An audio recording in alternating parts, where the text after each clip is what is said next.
Alors bonjour, je vais vous parler un petit peu du 40e chapitre du prophète Ésaïe, le prophète Ésaïe qui vivait à peu près 750 ans avant Jésus-Christ, prophète en Juda, mais aussi qui parle pour tout Israël et inclut les tribus du Nord.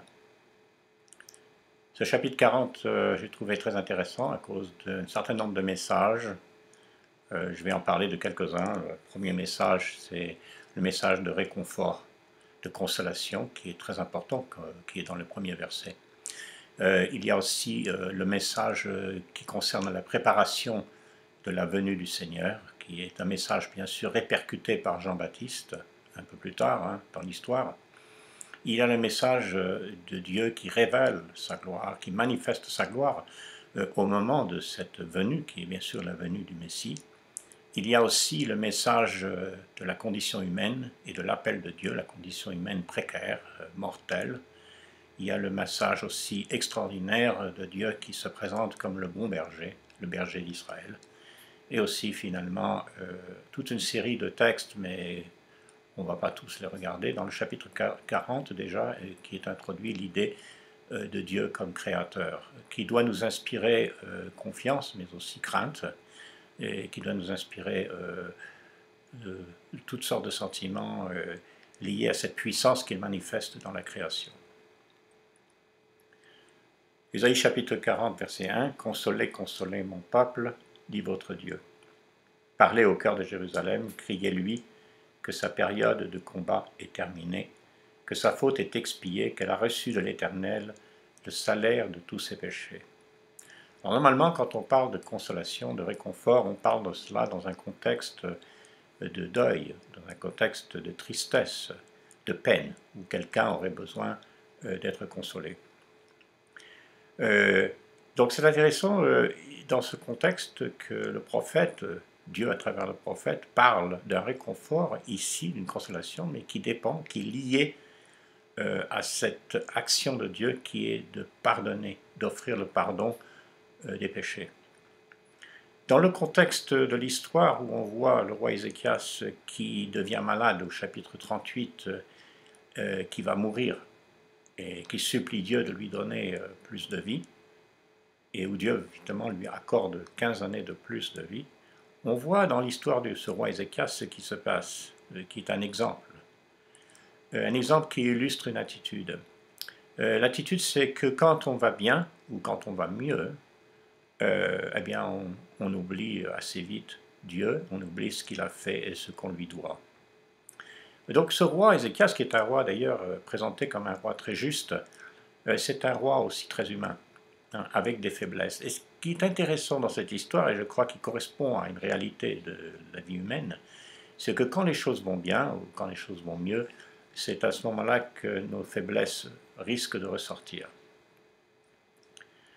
Alors, bien sûr, le texte d'Ésaïe, et comme toute la Bible, le texte d'Ésaïe n'est pas un traité psychologique sur tel ou tel individu, c'est d'abord une parole qui nous présente Dieu.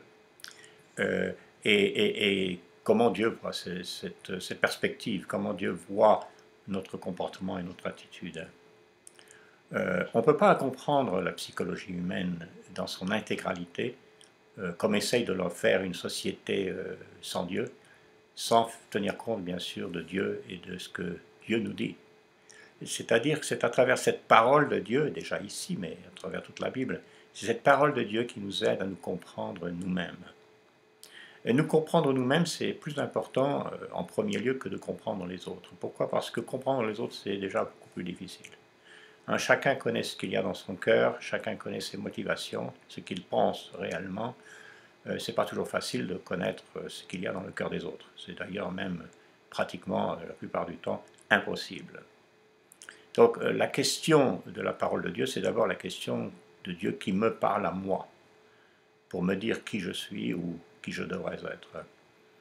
Alors c'est ce Dieu qui parle au cœur, chapitre 40, verset 2, « Parler au cœur de Jérusalem ». La question de qui je suis ou qui je devrais être, ça passe par une parole de Dieu qui s'adresse à mon cœur, au plus profond de moi. Je découvre le sens de qui je suis ou de qui je devrais être. Je découvre le sens de ma vie à travers la parole de Dieu. La conversation, la communication, d'ailleurs, comme l'ont dit certains qui ont étudié cette question, c'est finalement, on vit dedans. C'est notre milieu naturel, comme le poisson vit dans l'eau. Le message aussi qu'on trouve ici, c'est le message qui consiste à parler de la venue du Seigneur, sa révélation. Évidemment, nous savons que cette parole-là, elle est directement liée à l'œuvre de Jean-Baptiste, citée dans les évangiles, au début des évangiles. C'est Jean-Baptiste, bien sûr, cite textuellement ce texte. Alors, il prépare la venue du Seigneur. Dieu continue à parler. C'est toujours une parole qui agit et qui fait une différence. Dans ce texte, on le voit dès le départ. Dieu parle. Et il souligne même l'importance de cette parole qu'il annonce. Il crie comme une voix dans le désert. Il crie ce message. Il annonce, par exemple, une route qui va être bien droite, que ce qui est tortueux va être remis en place, que toute montagne va être abaissée. Et tout ce langage, évidemment, concerne l'homme, l'être humain, concerne son cœur, son comportement, son attitude, et concerne la disposition des gens les uns vers les autres. Une route bien droite, Dieu, lui, ne tourne pas autour du pot. Il parle clairement de ce que nous devons faire et comment nous devons marcher dans notre vie avec droiture. Ce qui est tortueux sera redressé, c'est la repentance. C'est d'arrêter d'agir d'une manière tordue, dirons-nous. Toute vallée qui est comblée et toute colline qui est abaissée, c'est le problème de l'orgueil. C'est aussi le problème des gens qu'on écrase, des gens qu'on exploite. Un autre message que l'on a dans ce texte est aussi qu'à travers cette venue du Messie, c'est le Seigneur lui-même, c'est Dieu lui-même qui se manifeste, qui se révèle. Et spécifiquement, dans le texte, il révèle sa gloire.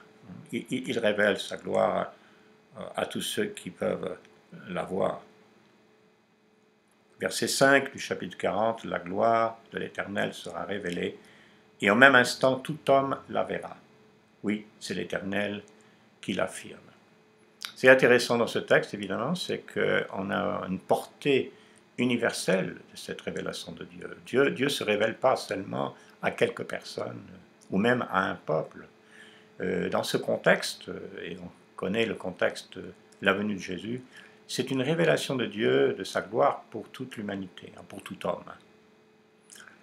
Jean 1, verset 14, n'est-ce pas? C'est-à-dire que dans cette incarnation de Dieu, nous avons vu la gloire de Dieu. Et en 2 Corinthiens 4, verset 17 aussi, une référence au fait que cette gloire, nous est offerte. Nous y avons accès par Jésus-Christ. Alors aussi, un autre message, c'est qu'est-ce que je dois proclamer finalement? Quel est le message fondamental de la part de Dieu? Versets 6 à 8. Un message essentiel qui se trouve dans cette prophétie. Une voix a dit, proclame un message, et j'ai répondu, que dois-je proclamer? Donc toujours la parole de Dieu. Voici, toute créature est comme l'herbe et toute sa beauté, comme la fleur des champs. L'herbe sèche et la fleur tombe quand le vent de l'Éternel souffle dessus. Et vraiment, le peuple est pareil à l'herbe sèche et la fleur tombe, mais la parole de Dieu subsiste éternellement. Pourquoi c'est important? On revient à cette histoire du roi Ézéchias qui était malade, qui allait mourir, chapitre 38. Dieu lui donna 15 années de plus. Mais évidemment, quand on lit au chapitre 38 l'histoire, on voit que aussitôt qu'il était guéri, aussitôt qu'il allait mieux, il a plus ou moins oublié ce qu'il devait à Dieu. Il s'est tourné vers des choses sans importance. Il voulait montrer ses trésors, il voulait faire admirer son palais et tous ses trésors. Et ça, c'est une idée intéressante parce que peut-être que ça évoque, c'est mon sentiment dans ce texte, que à partir du moment où les choses vont bien, où les choses vont mieux, on est dans la joie, n'est-ce pas? Tout le monde a envie d'être dans la joie, tout le monde veut être mieux, mais il y a un danger. Et ce que je ressens avec ce texte, c'est que notre joie, c'est une bonne chose, mais elle peut être dangereuse, la joie. Parce que la joie peut être le moment justement où notre faiblesse va ressortir. Par une action, par exemple, inconsidérée, comme lui l'a fait. Le bonheur d'exister, le bonheur de réussir ou le bonheur que tout aille bien, souvent peut nous entraîner à faire des bêtises. À agir d'une manière complètement inconsidérée, simplement par une sorte d'exaltation et d'euphorie du moment. Donc ça, c'est quand même quelque chose d'une leçon intéressante. Dans le texte chapitre 40, versets 10 à 11, évidemment, c'est un texte remarquable où Dieu parle encore. L'Éternel dit, il vient avec puissance, son bras lui assure la souveraineté, il a son salaire avec lui et sa récompense est devant lui. En d'autres mots, c'est à lui qu'on doit des comptes, hein, à personne d'autre vraiment. Mais alors au verset 11, pareil à un berger, il s'occupera de son troupeau. Il prendra les agneaux dans ses bras et les portera contre sa poitrine. Il conduira les brebis qui allaitent. Le Dieu qui voit son peuple comme des brebis errantes, évidemment, ça c'est un enseignement qu'on retrouve beaucoup chez Jésus, la brebis perdue, mais aussi surtout dans Jean chapitre 10, où Jésus se présente lui aussi comme le bon berger. Et ça c'est important parce que dans ce texte, comme dans d'autres textes de l'Ancien Testament, le bon berger c'est Dieu, c'est personne d'autre. Et Jésus parle dans Jean chapitre 10 de cette manière très claire, très précise, qu'il est le bon berger. Il dit qu'il donne sa vie de lui-même, personne ne la prend. Il a le pouvoir de la donner, il a le pouvoir de la reprendre. Finalement, dans ce chapitre, cet autre élément important de l'enseignement biblique et aussi particulièrement dans ce livre d'Ésaïe, ça concerne la question de la création. Il est mentionné ici, on va le lire. Chapitre 40, verset 12. Qui a mesuré les océans dans le creux de sa main? Qui a fixé les dimensions du ciel dans une mesure et fait tenir toute la poussière de la terre dans un tiers de mesure? Qui a pesé les montagnes à la balance et les collines à la bascule? Qui a compris l'esprit de l'Éternel et quel homme a été son conseiller pour l'instruire? Avec qui a-t-il délibéré pour se laisser éclairer par lui? Qui lui a appris le sentier du droit, lui a enseigné son savoir-faire, lui a fait connaître le chemin de l'intelligence? Les nations sont pareilles à une goutte d'eau qui tombe d'un seau. Elles sont comme de la poussière sur une balance. Les îles comme une fine poussière qui s'envole. Vous savez, la création, on pense souvent à Genèse chapitre 1, chapitre 2, et puis voilà, on s'arrête là, sans nous rendre compte parfois que la création, c'est la chose à laquelle la Bible se réfère le plus. Certainement beaucoup plus qu'une centaine de fois, en tout cas dans l'Ancien Testament et très souvent dans le Nouveau Testament. Donc cette idée de Dieu qui nous a créés, qui a créé l'univers, qui a créé le monde, elle est fondamentale à notre foi. Et si on regarde chapitre 11 d'Hébreux, la définition de la foi, c'est une chose, la foi est une ferme assurance des choses qu'on espère, des choses qu'on ne voit pas. Et au verset 4 du même texte, c'est par la foi que nous croyons que Dieu a créé le monde à partir de choses que nous ne voyons pas, qui n'existaient pas. Donc, la création, il ne faut jamais oublier que dans la Bible, c'est un acte surnaturel. C'est un acte miraculeux. C'est-à-dire, c'est quelque chose qui est au-delà des lois de la physique ou de l'astronomie ou de l'astrophysique et tout ce que la science pourrait jamais dire. C'est vraiment de l'ordre du miraculeux. De même que, par exemple, quand Jésus ressuscite Lazare, on peut imaginer, par exemple, un médecin qui regarde Lazare après sa résurrection, 5 minutes après sa résurrection, il regarde Lazare et dit « mais celui-là, il est en parfaite santé, il peut aller jouer au foot, là, il va très bien ». Par contre, si quelqu'un dit au médecin « mais il était mort il y a 5 minutes », là, le médecin il est quand même interloqué. Il dit « mais il a l'air parfaitement en bonne santé, hein. » Il ne peut pas expliquer un miracle surnaturel. Ou alors, on peut imaginer que après que Jésus ait multiplié les pains et les poissons, tous les gens ont mangé, un biologiste regarde le poisson, ce poisson-là, que Jésus a multiplié, il dit, mais ça a l'air d'être un vrai poisson, il a même l'air très bon. Le pain, c'est pareil. Il ne peut pas expliquer l'origine de ce poisson-là. Il ne peut pas expliquer comment ce poisson est apparu. Ce miracle est soudain. Il va au-delà des lois de la nature. Bon, c'est de cette manière dont la Bible parle de la création. C'est intéressant de regarder un peu sur le point de vue scientifique quand on parle, par exemple, de l'origine de l'univers ou de l'origine de la vie. J'ai lisé récemment un livre par un professeur d'astrophysique à l'Université de Toronto, Hugh Ross.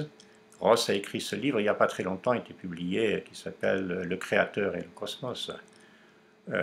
Ce que nous dit est intéressant parce que cet auteur, ce scientifique, nous dit que pour lui, quand il regarde la création, même d'un point de vue scientifique, il voit la création comme quelque chose de transcendant, c'est-à-dire de l'ordre du transcendant. Ça veut dire qu'il transcende toutes les lois connues, les lois de la physique, les lois de la nature.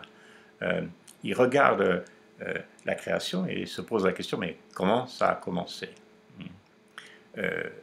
Pourquoi? Parce que le cosmos n'a pas son origine en lui-même.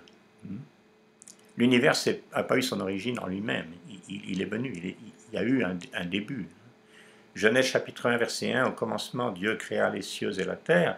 Le texte ne dit pas qu'au commencement, par hasard, l'univers est apparu. Alors, c'est intéressant parce qu'au niveau scientifique, ce début de l'univers, qu'on appelle le Big Bang, c'est un nom un peu bizarre, ce début de l'univers est décrit par un terme scientifique qui est le mot, c'est une singularité. Le début de l'univers, c'est une singularité. C'est-à-dire quoi? Ça veut dire que c'est quelque chose d'unique et qui a eu cours, mais qui n'aura plus jamais cours. Et d'ailleurs, ce qui est intéressant du point de vue de la science, c'est qu'aujourd'hui, on dit que cette singularité, ce début du cosmos, a été tellement rapide que cette inflation initiale de l'univers, avec son expansion qui a suivi, a eu lieu en fait en 3 trillionièmes d'une seconde, c'est-à-dire quand on pense que 1 millionième d'une seconde, c'est 1 million à la puissance 3, tout ça, 3 millionièmes. Donc c'est une vitesse qu'on ne peut même pas concevoir et imaginer. Donc, ce qui fait que l'inflation de l'univers, quasiment immédiate, plus qu'immédiate, immédiate, c'est même pas le mot, instantané, c'est même pas les mots qui conviennent, ça nous donne l'impression, donc quand on le regarde aujourd'hui, d'après nos calculs du point de vue de la Terre, que l'univers a une dimension quasiment infinie à nos yeux, c'est-à-dire à peu près 45 milliards d'années-lumière. Alors qu'en réalité, on estime l'âge de l'univers à 14 ou 13,7 milliards d'années. Donc il y a un décalage. Cet décalage vient simplement de la rapidité de cette inflation qui nous donne l'impression d'un univers beaucoup plus ancien qu'en réalité il n'est. Bon, tout ça est lié à la question du temps, la relativité du temps, etc. Le temps que nous mesurons, nous, de notre point de vue, même avec toute la technologie dont nous disposons, c'est pas le temps, c'est pas le même temps dans un trou noir, c'est pas le même temps dans une autre galaxie. Donc nous sommes sur Terre, nous comprenons le temps dans une perspective assez restreinte, assez limitée. Le temps, ça fait partie de cet ensemble de la création. Mais du point de vue de Dieu, qu'est-ce que le temps? C'est autre chose. Oh, le Dieu est tout-puissant, El Shaddai. Dieu pouvait absolument créer tout ce qu'il a créé instantanément. En moins d'1 millionième de seconde, les cieux et la terre. Genèse 1, verset 1. Et même, instantanément, créer un être humain. Comme nous voyons en Genèse chapitre 2, verset 7, Dieu crée ou il fait l'homme à partir de la poussière de la terre. Donc, encore cette analogie, si Dieu crée Adam à partir de la poussière de la terre, supposons qu'un médecin regarde Adam après sa création, il va dire, mais c'est un homme adulte. D'ailleurs, il a l'air en très bonne santé, celui-là. Mais si on lui dit, ouais, mais il a été créé il y a 5 minutes, il ne va pas comprendre. C'est surnaturel. C'est, on pourrait dire, miraculeux. C'est une œuvre transcendante, la création de l'homme. Et ce n'est pas que l'homme a évolué progressivement à partir des animaux sur des millions d'années. Pas du tout. D'ailleurs, chaque espèce, elle se reproduit selon son espèce. Et très clairement, dans le texte, l'espèce humaine est très à part de l'espèce animale. Vous savez, c'est intéressant parce que en Genèse 4, verset 16, on n'a que 5 mots pour parler de la création des étoiles. Hein? Il fit aussi les étoiles. 5 mots. Bon, les étoiles, les galaxies, on sait qu'il y en a des milliards, on ne peut pas les compter. Pourtant, dans le même livre de la Genèse, on a 13 chapitres qui parlent d'une seule personne, pratiquement. Chapitres 37 à 50 consacrés à l'histoire de Joseph. C'est intéressant ce contraste. Aux yeux de Dieu, hein, qu'est-ce qui est le plus important dans cette révélation qu'il nous donne? Est-ce que c'est les milliards d'étoiles qu'il a créées? C'est impressionnant, c'est magnifique. Ou est-ce que cette histoire de fidélité, cette histoire de foi d'un homme, Joseph? Eh bien, c'est l'histoire de cet homme, Joseph, qui est plus important, parce qu'elle s'inscrit dans l'histoire de relation entre Dieu et son peuple. Cette histoire de Joseph s'inscrit dans l'histoire du dessein de Dieu, de son dessein de salut. Donc voilà quelques réflexions, quelques pensées sur Ésaïe, particulièrement le chapitre 40. C'est un chapitre intéressant puisqu'il est cité dans le Nouveau Testament, dans les évangiles, puisque Jean-Baptiste, à partir de ce texte, annonce la venue du Seigneur, la venue de Jésus. Donc, je vous souhaite passer des bons moments et des bonnes études bibliques, des bonnes conversations. Il y aura toujours des conversations avec la parole de Dieu parce qu'on n'aura jamais épuisé le fond de cette parole et sa signification profonde pour notre vie. Moi, j'espère, je prie que cette parole continue à nous former, à nous modeler, à faire qu'elle soit cette nourriture dont Jésus parle, cette nourriture de l'âme, cette nourriture de notre vie, c'est ce guide, cette parole mystérieuse et riche, et que nous puissions diriger notre vie entièrement par cette parole vivante. Donc ça, c'est ma prière et je vous souhaite de passer de très bons moments ensemble.